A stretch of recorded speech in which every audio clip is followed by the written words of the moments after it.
नमस्कार जी, उत्तर प्रदेश उत्तराखंड देख रहे हैं आप। मैं हूं कुंदन जमयार। बांग्लादेश में नाहिद इस्लाम की डिमांड बढ़ती जा रही है।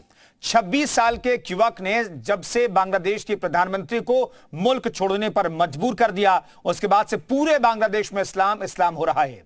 कल देश हित में हमने आपको इस्लाम के दबदबे पर डिटेल रिपोर्ट दिखाई थी और आज का अपडेट यह है कि इस्लाम ने अब नई डिमांड रख दी है। क्या है नाहिद इस्लाम की डिमांड, आइए आपको दिखाते हैं।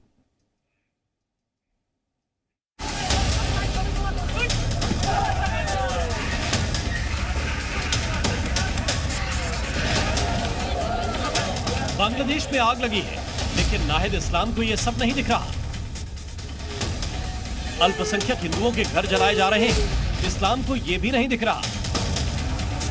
लोगों का कत्लेआम हो रहा है, इस्लाम का ध्यान इस खून खराबे पर भी नहीं है।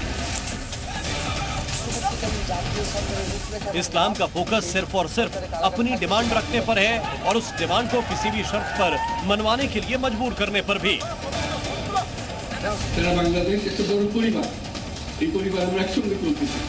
छात्र आंदोलन खड़ा कर शेख हसीना की सरकार का तख्ता पलट करने वाले नाहिद इस्लाम की नजर अब अदालत पर है। अब तक उनके निर्देश पर नई संसद भंग की गई, मोहम्मद यूनुस को प्रधानमंत्री बनाया गया और अब वो बांग्लादेश की अदालतों से चीफ जस्टिस और तमाम जजों का इस्तीफा मांग रहे हैं। हर डिमांड के लिए वक्त तय है। जजों को इस्तीफा देने के लिए आज रात तक का अल्टीमेटम दिया गया है। इस अल्टीमेटम के बाद अदालत से कई इस्तीफे हो चुके हैं। इन्हें देखिए, ये हैं additional attorney general SM. Munir. इन्होंने अटॉर्नी जनरल ऑफिस को अपना इस्तीफा सौंप दिया है, क्योंकि मुनीर के इस्तीफा देने से पहले ही attorney general A M. Aminuddin resign कर चुके थे।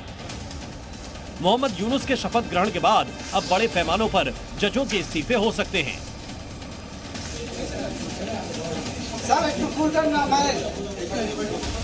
नाहिद इस्लाम और उनके साथियों ने मोहम्मद यूनुस को पीएम तो चुन लिया, लेकिन सवाल है कि अब इसके बाद क्या होगा। क्या हिंदुओं पर हो रही हिंसा जारी रहेगी? क्या शेख हसीना का भारत में होना, इसका बदला हिंदुओं से लिया जा रहा है? क्या भारत के साथ बांग्लादेश का रिश्ता अब बिगड़ने वाला है? क्या बांग्लादेश पाकिस्तान और चीन की कठपुतली बनकर रहेगा? ये तमाम ऐसे सवाल हैं जिनका जवाब बांग्लादेश की नई सरकार के पास भी नहीं, क्योंकि इस समय नई सरकार से भी पावरफुल 26 साल के नाहिद इस्लाम हैं। आलोचनार माध्यमे जो कहते तो हैं कि बांग्लादेश में लोकतंत्र लाएंगे, लेकिन पिछले 72 घंटे से जो हालात दिख रहे हैं उससे लगता यही है कि इस्लाम खून खराबा को बढ़ावा दे रहे हैं। ब्यूरो रिपोर्ट, जी मीडिया।